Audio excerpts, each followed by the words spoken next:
और ये बड़ी खबर इस वक्त आ रही है, आपको बता दें, क्योंकि दिल्ली में पल पल तस्वीर बदल रही है। बीजेपी के पक्ष में आया दिल्ली का पहला नतीजा, पहली बड़ी खबर कस्तूरबा नगर से बीजेपी के नीरज वसोवा विजयी हो गए। बसोया जीत गए हैं। बीजेपी के पक्ष में दिल्ली का पहला नतीजा। बीजेपी के पक्ष में आया दिल्ली का पहला नतीजा। अभी तो 45 सीटों पर फिलहाल रुझानों के मुताबिक बीजेपी आगे चल रही है, तो अब 44 रुझान है और एक नतीजा आ चुका है। 25 सीटों पर आम आदमी पार्टी 37 सीटों के नुकसान के साथ नीचे पहुंच गई है। और वहीं पर आप देखिए 37 सीटों का फायदा बीजेपी को हो रहा है। कस्तूरबा नगर से बीजेपी के नीरज बसोया जीत गए हैं, लेकिन सबकी नजर 4 बड़े नेताओं पर है। अगर अरविंद केजरीवाल नई दिल्ली की सीट से पीछे चल रहे हैं, कालका जी से आतिशी पीछे चल रही हैं, वहीं जीके की सीट से सौरभ भारद्वाज पीछे चल रहे हैं, मनीष सिसोदिया जंगपुरा से पीछे चल रहे हैं। जय पांडा बात कर रहे हैं, बीजेपी के प्रभारी थे, भी है बीजेपी में, और दिल्ली के प्रभारी थे।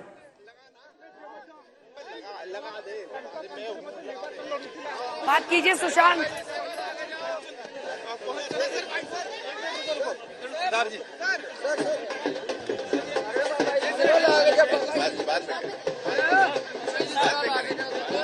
सुशांत बात कीजिए, अगर आवाज आ रही है तो कोशिश कीजिए। अंजना, फिलहाल विजय पांडा जो है वो फिलहाल मीडिया से बातचीत नहीं, लेकिन अपने कार्यकर्ताओं का अभिवादन जो है वो स्वीकार करते नजर। आपको तस्वीरें और दिखा दूं कि अंदर की तरफ से प्रदेश अध्यक्ष जो वीरेंद्र सचदेवा हैं, जिन्होंने 2022 में दिल्ली की कमान संभाली और उसके बाद दिल्ली के अंदर अलग अलग मुद्दों पर प्रदर्शन, वीरेंद्र सचदेवा दिन में 2 बार, चाहे वो पानी का मुद्दा हो, शराब का मुद्दा हो, लिकर पॉलिसी का मुद्दा, उन सब मुद्दों पर वीरेंद्र सचदेवा जो है वो आम आदमी पार्टी को घेरते रहे। शीश महल का मुद्दा हो, जुब्बी प्रवास का मुद्दा हो, जिस पर लगातार आम आदमी पार्टी घिरी। एक बार सुना देते हैं कुलदीप कुमार को, सुनिए, विधायक है। हमने लहराया है और ये सीट अरविंद केजरीवाल जी को समर्पित है, बाबा साहब अंबेडकर के संविधान को समर्पित है, हमारे कोंडली की माता बहनें बुजुर्गों को समर्पित है, मेरे आम आदमी पार्टी के कार्यकर्तागण जो दिन रात मेरे साथ लगे रहे, जिन्होंने मेहनत करी और भारतीय जनता पार्टी के पैसे, दारू और झूठ की राजनीति को हराने का काम किया। सारे षड्यंत्र उन्होंने रचे, सब कुछ उन्होंने किया, वोट खरीदने की कोशिश करी, सब कुछ करने का काम किया, लेकिन उसके बाद भी कोंडली के लोगों ने भरोसा जताया और हम चुनाव जीत के आए। बीजेपी सरकार बना रही है, क्या करेंगे? सरकार बनती नजर अभी तो ये रुझान शुरू हुए हैं। अभी तो मुझे लगता है मेरे यहाँ तो काउंटिंग पूरी हो गई, लेकिन बहुत सारी सीटें ऐसी हैं जहां अभी 6 राउंड 7 राउंड हुए हैं। इतनी जल्दी कहना मुश्किल होगा, लेकिन मैं आपको कह सकता हूं कि दिल्ली में आम आदमी पार्टी पूर्ण बहुमत की सरकार बनाने जा रही है और अरविंद केजरीवाल जी 4थी बार दिल्ली के मुख्यमंत्री बनने जा रहे हैं। Thank you. कुलदीप कुमार को आप सुन रहे थे, कोंडली की सीट से चुनाव लड़ते हैं, लगातार कई बार से जीत रहे हैं, प्रवक्ता भी हैं, पार्टी की खूब जमकर मीडिया में पार्टी के लिए लड़ते हैं, झगड़ते हैं, अपना संघर्ष उनका अच्छा परिणाम है। जीत रहे होते हैं, पार्टी हार रही होती है, उनके लिए प्रतिक्रिया, इसीलिए चेहरा गंभीर, लेकिन अपनी जीत के लिए शुक्रिया अरविंद केजरीवाल का। वीरेंद्र सचदेवा को लड्डू खिलाया जा रहा है। संजय जी 6000 वोट से जीत गए हैं, रिजल्ट आ गया है सर अभी। और ये जय पांडा को आप देखिए, और पीछे आज तक देखा जा रहा है वहाँ पर, और लड्डू बंटना शुरू हो गया।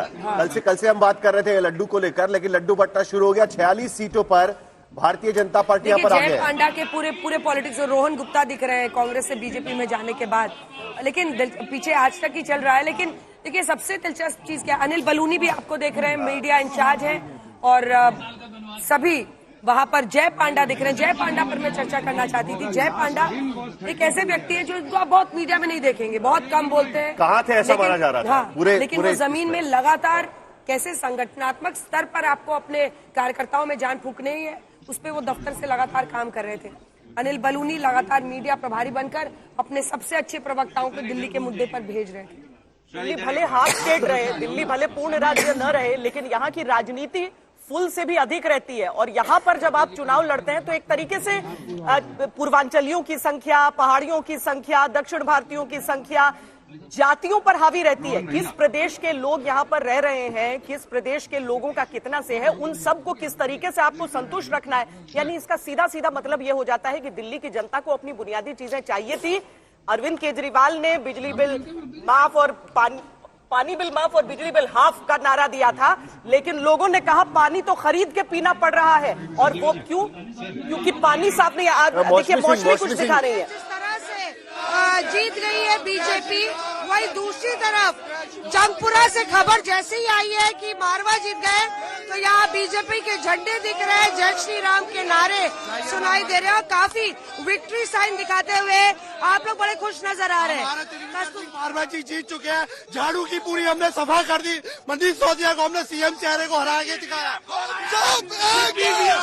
डिप्टी सीएम को अपने एरिया से हराना आम बात नहीं है। हमारे धर्मेंद्र सिंह मारवा बीजेपी के जो वरिष्ठ कैंडिडेट है, उन्होंने अपना सिसोदिया को हरा के बहुत बड़ी कामयाबी हासिल करी है।